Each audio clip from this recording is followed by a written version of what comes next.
à tous. Bienvenue à cette session. Je suis très content d'être là après cette petite interruption de BDX.io. Et je remercie les organisateurs aussi de me faire confiance pour une nouvelle fois. J'ai la chance de faire le grand chelem depuis le début de BDX.io, donc je ne sais pas si c'est un hasard ou si j'ai payé assez. En tout cas, je suis content. Donc aujourd'hui, on va parler des records du monde, tour d'horizon et cas d'utilisation. Alors d'abord, un petit disclaimer, ça n'a rien à voir avec le Guinness Book des records. Je ne vais pas parler du record du monde de pastèque éclaté entre ses cuisses en moins de 5 minutes. Il existe vraiment, mais je ne vais pas parler de ça. Aujourd'hui, je vais parler des records, mais au sens Java, et de tout ce que ça peut entraîner comme pattern autour de l'utilisation de ces records. Alors, vous savez que le rythme des releases Java a un peu changé ces dernières années. On est passé sur un rythme beaucoup plus rapide avec des versions preview. Donc les records ont petit à petit été introduits dans le langage Java, avec une version sortie pour JDK 16, et comme vous savez, JDK 17 qui est maintenant sorti en septembre 2021, et la version LTS, donc c'est quelque chose qu'on peut totalement utiliser en production. Donc quand vous voyez en bas la petite syntaxe, c'est très simple, c'est juste un nouveau type de classe avec un mot-clé record qui permet de définir une classe avec des attributs. Alors qu'est-ce que ça a de particulier, une petite définition. Alors d'abord, les champs de cette classe sont immutables. Immutable, ça veut dire quoi? C'est-à-dire qu'on ne peut pas modifier la valeur. En haut, vous avez le code en Java 16 ou 17 qui utilise des records. On peut en une seule ligne définir un record avec son constructeur. Et en plus, après, on peut accéder aux valeurs directement sans avoir de getter. En fait. En dessous, c'est le code qu'on aurait écrit avec de l'ancien Java. Donc vous voyez déjà un petit peu de différence dans tout le boilerplate qu'on évite, à mettre des finales partout, avoir un constructeur qui fait juste des recopies de valeurs. Donc ça, c'est le côté sympa de l'écriture des records. Qu'est-ce que ça apporte en plus? C'est le toString. C'est-à-dire que sans rien faire, vous avez une méthode toString qui est automatiquement générée pour vous, qui donne le nom de la classe et la valeur de ses attributs. Donc pareil, et le gros avantage, c'est que si vous rajoutez un nouvel attribut, il n'y a pas de méthode toString à mettre à jour. Parce que vous allez dire, il y a vos IDE vous permettent de générer des méthodes, mais en fait là, l'avantage, c'est que c'est automatiquement built-in avec le langage.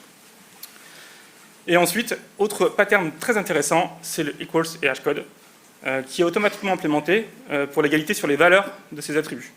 Donc deux instances de record sont égales si elles ont les mêmes valeurs au niveau des attributs. Donc ça évite aussi, pareil, tout le boilerplate qu'on aurait à écrire habituellement pour le hashcode et la méthode equals. Donc là, j'ai présenté les records en Java. Maintenant, je vais me présenter moi. Je m'appelle Benoît Priou. Vous m'avez souvent vu à BDX.io sous le logo Lectra, qui est mon ancienne boîte que je remercie pour toutes les années où il m'a fait venir. Aujourd'hui, j'ai changé. Je suis chez Alan, qui est une assurance santé, qui va vous faire un peu modifier votre expérience avec la santé en essayant de vous expliquer ce que c'est une mutuelle et qu'est-ce qu'on vous rembourse et par quels moyens. Donc je vous encourage, votre entreprise, à essayer de voir si vous pouvez aller voir ce que fait Alan. Et après, si je parle en termes de culture plus personnelle, c'est une boîte aussi où il y avait une culture qui est un peu différente de ce qu'on peut voir dans d'autres entreprises, qui prône en fait la notion de pas de manager, pas de réunion, autonomie, radicale transparence, des choses assez différentes et ça m'a beaucoup parlé. Je vis un truc très sympa. J'avais proposé un talk autour de ça, mais ça n'a pas été retenu. Donc si vous voulez en parler, je serai dispo après pour en parler de tout ce que ça représente pour moi et ce que ça peut changer. Alors, mon parcours, en fait, chez Lectra, j'ai fait beaucoup de Java pendant des années.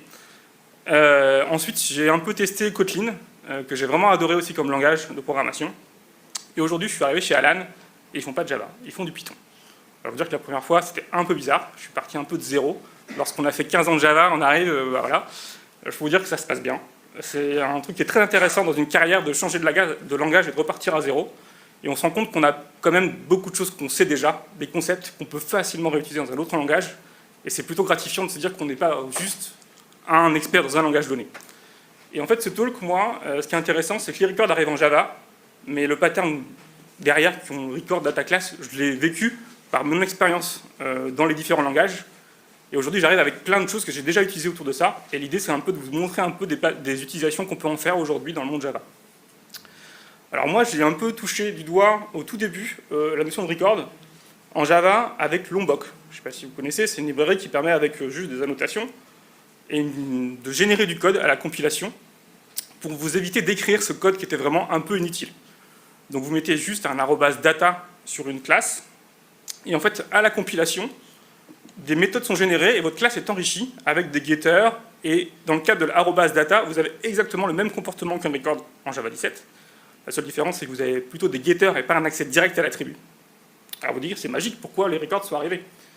En fait, mon expérience avec Lombok, c'est qu'en fait, c'est une dépendance en plus à rajouter dans son projet. C'est toujours un petit peu embêtant. Il y a une configuration à faire. Il faut configurer la notation processeur.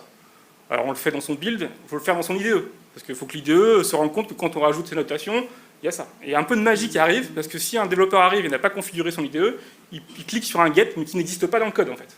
Donc tout ça fait que moi, j'étais un peu... je trouvais pas ça génial, en fait, un peu trop de magie pour moi, et je suis un peu laissé tomber. Et en plus, autre problème, c'est qu'il n'y avait pas que la notation @data, il y en avait plein d'autres qui amenaient plein de complexité avec des choses générées et trop de magie. Mais c'était ma première, on va dire, approche autour du pattern un peu des records et des data classes. Après, je suis fait un petit peu de Scala. Comme tout le monde, à un moment donné, on va avoir un peu d'autres langages. Bon, j'ai eu un peu plus de mal à accrocher au langage Scala, un peu de difficulté à comprendre comment ça marchait. Mais il y avait déjà un concept qui existait, qui s'appelait case class, qui sont exactement ce que sont les records. Donc, c'est pas tout nouveau. Donc, il y avait de l'immutabilité, un toString et un constructeur, avec des attributs. Puis, après, je suis passé à Kotlin. Kotlin, j'ai beaucoup plus accroché dans ce langage, peut-être plus mature, je ne sais pas. Et il y avait un concept de data class qui est dans le langage, et qui est vraiment les records, exactement pareil. Et là, j'ai beaucoup plus utilisé. J'ai utilisé dans plein de projets, beaucoup trop peut-être des fois, après un peu moins. Et donc j'ai une petite expérience autour de ça. Puis je suis arrivé chez Alan, et on fait du Python. Et là, j'ai de la chance, j'ai découvert un peu, il existe aussi quelque chose qui ressemble, qui s'appelle data class. Ça ne s'appelle pas des annotations en Python, c'est des décorateurs. Et donc, qui permettent, sur une classe classique, de rajouter tout ce que les records amènent comme fonctionnalité. Petite différence, vous allez voir, il y a un frozen égale true, c'est que par défaut, en Python, c'est mutable. Alors, je ne sais pas pourquoi, c'est un choix de langage, de design. Mais en mettant frozen égale true, je retrouvais un peu mes petits, on était immutable et c'était bien. Donc voilà, donc pour vous dire, l'objectif du talk maintenant, c'est de donner quelques guidelines si vous voulez utiliser les records demain dans votre projet, parce que vous avez eu la chance de passer en Java 17, j'espère, et vous pouvez essayer de commencer à faire des trucs sympas. Alors au début, le truc le plus simple, ce qu'on pense, c'est que ça sert à faire plutôt du transport de données. On peut passer d'un système à un autre, c'est facile. Et pourquoi on peut l'utiliser? Parce que c'est en une ligne, on a écrit une structure de données qui nous permet de modéliser quelque chose qu'on veut transférer à quelqu'un. Et donc c'est facile, on n'a pas à régénérer les getters, les setters, les machins, ou que les getters. Donc là, souvent, les records, c'est la première chose auquel on va penser, ça va être juste de la donnée, mais sans vraiment de business autour, sans logique, juste de la donnée que je transporte d'un côté à l'autre. Après, c'est dommage si on s'arrête là, parce qu'on peut faire beaucoup plus de choses intéressantes avec les records. Et donc, par exemple, pour moi, un des problèmes que peut résoudre les records, c'est qu'aujourd'hui, certaines fois, on a tendance à utiliser trop de types primitifs pour modéliser les choses. Dans cet exemple ici, on voit qu'on a une méthode et on a 3 paramètres de type string. Très bien. Il y en a un qui est le country, le jeu olympique, le sport. Bon, ça a 3 notions différentes. Mais c'est 3 types string. Donc dans le projet, on les utilise. Et un jour, quelqu'un n'utilise pas un refactoring d'IDE et change l'ordre des paramètres. Ça peut arriver, oh, c'est plus intéressant de le mettre en premier celui-là. Qu'est-ce qui se passe? Le compilateur ne détecte aucun problème. Tout se passe bien. Si on a écrit des tests unitaires, peut-être qu'on peut le détecter, mais si on ne l'a pas détecté, source de bug, problème. Alors comment on peut résoudre ce problème-là avec les records? En fait, c'est très simple, c'est qu'il faut utiliser au maximum et modéliser par un nommage ce que c'est votre type. Vous enrobez votre type primitif avec vraiment du sens, de la signification. Alors au début, quand on voulait le faire en Java classique, c'était pénible d'écrire toutes ces classes. Avec les records, on n'a plus trop l'idée de dire que c'est pénible. C'est juste une ligne, on enrobe le string et on met un nom dessus. Si on change l'ordre des paramètres, le compilateur va nous dire « c'est pas bon, maintenant il me faut un country code et tu m'as donné un OLIPGAME ID ». Alors l'écriture, ça met un petit peu plus d'overhead, un peu d'écriture, mais ça donne beaucoup de valeur après à son code, et en plus on a du nommage, et c'est pas juste un nommage de paramètres, c'est un nommage de type. Donc vraiment utiliser les records au maximum pour typer. Autre cas intéressant avec les records, c'est que comme c'est un groupement d'attributs, on peut commencer à mettre de la validation sur ces groupements d'attributs. Dire qu'il y a peut-être des choses qu'on veut maîtriser dès la construction en disant c'est pas possible, ce champ il ne peut pas être négatif. Ce champ-là plus ce champ-là, ça ne peut pas être nul, par exemple, ou des choses comme ça. Essayer de mettre le plus possible de la validation de données à la construction de l'objet, ce qui évite de le faire plus tard, et ce qui permet d'arrêter très vite, de ne pas gérer plus tard dans le code des exceptions. Alors, à quoi ça nous amène tout ça? Si on commence à mettre des choses au niveau des records, au domaine driven design, c'est une chose qu'on entend beaucoup en ce moment, Je ne vais pas rentrer dans tous les détails, mais moi, c'était un peu une porte ouverte pour aller vers ces concepts-là. Et quelle est la porte ouverte vers ces concepts? C'est que dans le domaine driven design, à un moment donné, on doit modéliser des choses, faire un domaine, donc avec des objets, des classes.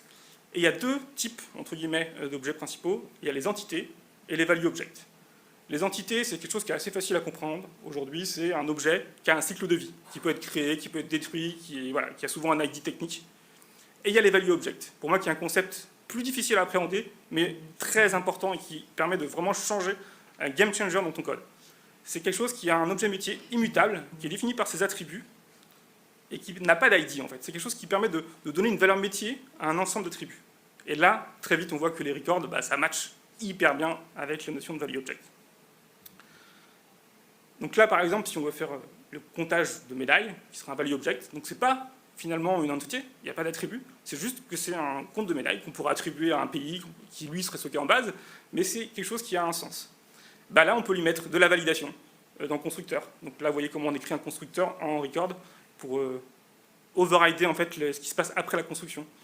On peut rajouter des méthodes qui permettent de voir le total des médailles, par exemple, parce que ça a un sens. On peut rajouter des comparateurs derrière sur record. Donc là, on met tout plein de choses centralisées autour de la donnée, on met de la valeur.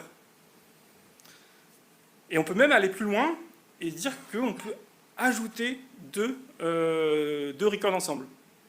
Donc comme c'est immutable, on recrée un nouveau record avec des règles d'associativité, de création entre les attributs. Là, en Java, on a une méthode add. S'il y a d'autres langages comme Kotlin ou Python, ils permettent de surcharger les opérateurs classiques plus. Et donc en faisant ça, on pourrait même faire medal count plus medal count. Bon, en Java, on ne peut pas encore, mais peut-être que ça arrivera un jour et on verra qu'on peut donner encore plus de sens à nos records. Mais pour l'instant, en Java, on resterait sur une méthode classique add. Alors là, je vais commencer à dire peut-être un gros mot. Ceux qui connaissent un petit peu, on commence à avoir des notions comme le monoïde, qui permettent de se rendre compte qu'avec les records, on a des notions d'opérateurs binaires qui permettent de les associer. On peut réussir à souvent définir un élément neutre. C'est quelque chose qui permet de dire que quand on l'additionne à un élément, on trouve la même chose. Ça, c'est la définition d'un monoïde. Et le fait aussi que quand on additionne une notion d'associativité dans le monoïde, lorsqu'on fait un élément A plus B plus C, c'est la même chose que A plus B plus C. Bref, je ne vais pas rentrer dans le détail, mais moi, ça m'a fait penser à une conf que j'ai vue à Devoxx, donc il y a longtemps maintenant, en 2015, de Cyril Bartrer, qui parle des monoïdes, démystifiés en Java avec des verres de bière. Je vous conseille cette conf, elle est vraiment très très bien. Et en fait, si on la revoit aujourd'hui maintenant avec les notions des records, en fait, tous les problèmes syntaxiques que Java apportait, les records ont gommé tout ça, donc c'est encore plus de valeur, et je pense que c'est vraiment très intéressant. Et si je pouvais juste dire 2-3 mots, c'est qu'aujourd'hui, pour lui, on peut résumer une complexité des fois informatique à 3 éléments. Lorsqu'il y a l'absence de quelque chose, lorsqu'il y a un seul élément, ou lorsqu'il y en a plusieurs. Souvent, la complexité, c'est ça, en fait. Il faut gérer ces 3 cas-là. Et avec les records, si on les transforme en monoïdes, on a l'élément neutre qui pour gérer le 0, l'élément unitaire qui est le record, et quand on gère les opérations, par exemple, entre l'addition, entre 2 records, on a géré l'opération. Et donc ça permet d'avoir, pour moi, des patterns monoïdes, et si vous les trouvez dans votre code, vous allez voir qu'il y a plein de choses qui vont se débloquer. En tout cas, voilà, c'est mon expérience que j'ai eue avec ces monoïdes et ces records. Voilà, j'ai fini. C'était un peu rapide, mais en tout cas, j'espère que je vous ai donné envie d'aller un petit peu voir à quoi ça sert, comment on peut l'utiliser au-delà de patterns classiques. Les slides sont ici, pour donner un peu de feedback, mais aujourd'hui, moi, j'en ai beaucoup utilisé dans mes projets et j'ai toujours trouvé que ça avait une grande valeur. Et même aujourd'hui, chez Alan, je suis devenu le référent des data classes, donc je suis content. Et j'ai gagné, même avec des gens qui font du Python depuis longtemps. Donc voilà, donc merci beaucoup à tous et si j'ai des questions, n'hésitez pas. Merci.